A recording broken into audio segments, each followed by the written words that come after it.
All right, let's move on to a Twitter question. This one in from @CycleSoars, who said, I saw this new sign in Salem, Oregon. Do you think this trend may pop up with other goods and services? And for the benefit of those listening to this podcast rather than watching the video version, it's a sign of a gas station, and it shows differing prices depending whether you're paying cash or whether you're paying debit credit.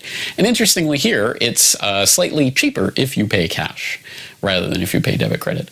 That is an interesting phenomenon, because this is clearly the way it can be engineered into a population, whether to use this form of payment or that form of payment. If it's cheaper to use, paper money, then people will use paper money. If it's cheaper to use plastic, people will use plastic, which is why I think, obviously, differential pricing is going to be used in a lot of different circumstances, is already being used in a lot of circumstances, will be more used, I'm sure, in the future as differing forms of payment become more important to the transactional process. Look at any graph of the usage of electronic payment, and in every country it's starting to skyrocket. It's going exponential to the point where there are countries now where cash payments are now the minority of transaction payments. The majority are now electronic, credit, debit, what have you.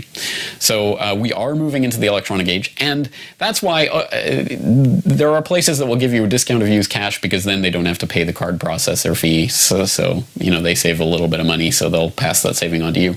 But ultimately, I think this is going to work the other way. Ultimately, I think in most cases the incentive is going to be, hey, use your card to pay and we'll give you a discount, or use your card and we'll give you bonus points. That's a popular system that they have in a lot of stores here in Japan, so that even convenience stores have their own point card, and pay with your card and you'll get points.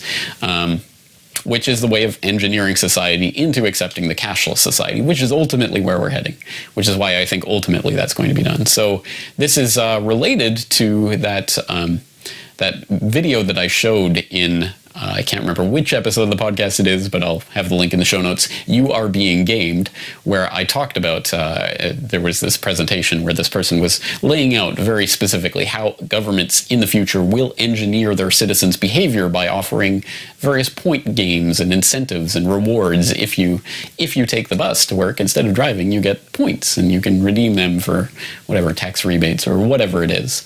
That is very much the style of the future, and that's the way I imagine this playing out more so. For individual retailers, yeah, maybe their incentive is to give you a cash discount if you pay with cash.